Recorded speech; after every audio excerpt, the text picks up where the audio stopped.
9 years ago, when I was 20, I realized one fundamental principle about relationships. This insight changed my personal life so profoundly that I have never had issues in this area since. My friends and those around me never noticed this, and I didn't learn it from books. It was something I came to understand solely through my own life experience.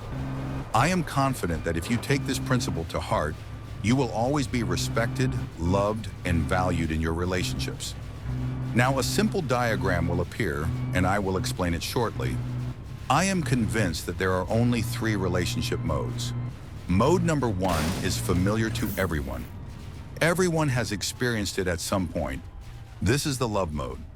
It is that period when you have just met a woman and you both share the same outlook on everything. Every decision seems effortless, and it feels like you have identical desires, needs, and goals in life.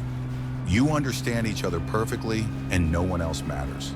There are no conflicts, no arguments, and no fights. They simply don't happen. Many men believe they can somehow extend this honeymoon phase indefinitely, but it is impossible. At some point, reality sets in, and one has to work hard, through effort, struggles, and determination, to sustain the relationship. If you fail to do so, the relationship will inevitably fall apart.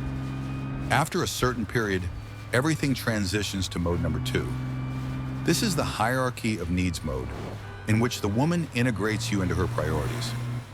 At this stage, you may still hold an important place in her life, but she starts developing her own personal interests, aspirations, and hobbies, some of which may even take precedence over you. In more complex cases, new friendships, colleagues, or activities emerge that you may not approve of and that cause you some concern.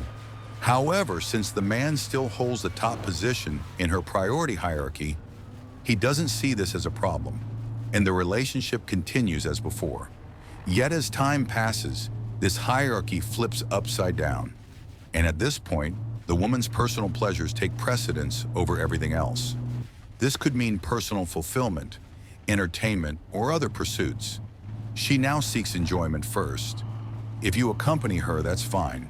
But if not, she will go with her friends. This is the phase where she fiercely defends her independence and her right to personal enjoyment. Why does the man become trapped in this situation? Because by this point, the woman has taken a stance where she subtly conveys, even without words, if you don't like it, the door's open. This attitude places the man in a difficult position, making him feel like a hostage to the circumstances, unable to do anything to change them. We all know how this story ends. Her interest in him fades completely, and any respect she once had for him is gone.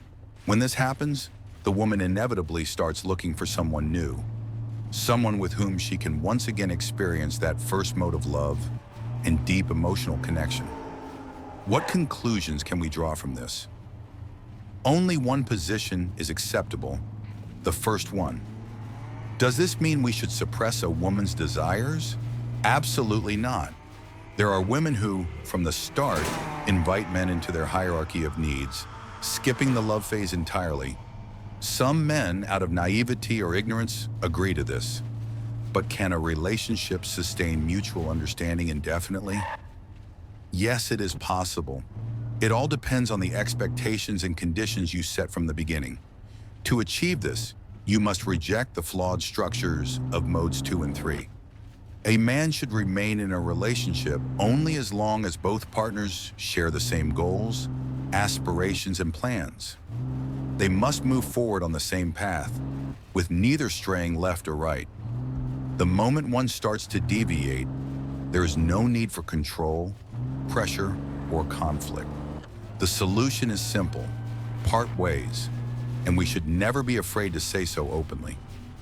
At first glance, this may seem overly simplistic, but when it comes to real-life execution, many men hesitate, doubt themselves, or outright fear taking action. Let's put this in perspective with an analogy. Think of relationships like a strategy game. At the beginning, when you enter the relationship, you are given plenty of resources, provisions to build your base, develop infrastructure, and strengthen your position. But inevitably, a crisis will come and enemies will begin attacking your structures, fortifications, and entire base. Who are these enemies? They represent the various challenges that arise in personal relationships. Almost every breakup story follows the same pattern. It happens at the worst possible moment. This is natural and logical, and in most cases it occurs because, at a critical turning point, the man chooses to compromise on fundamental matters, thinking this will solve the problem. In reality, this only pulls him deeper into the woman's hierarchy of needs. At this point, he is merely tolerated in her life, and the dynamic has changed. She now calls the shots, while he is expected to simply go along with it. Think about what happens in that crucial moment when you should have been building fortifications and strengthening defenses, but instead, you were just having fun. The early months or even years of a relationship are often filled with entertainment, going to movies, eating out, traveling, and spending time together without deeper challenges. But real tests are ahead.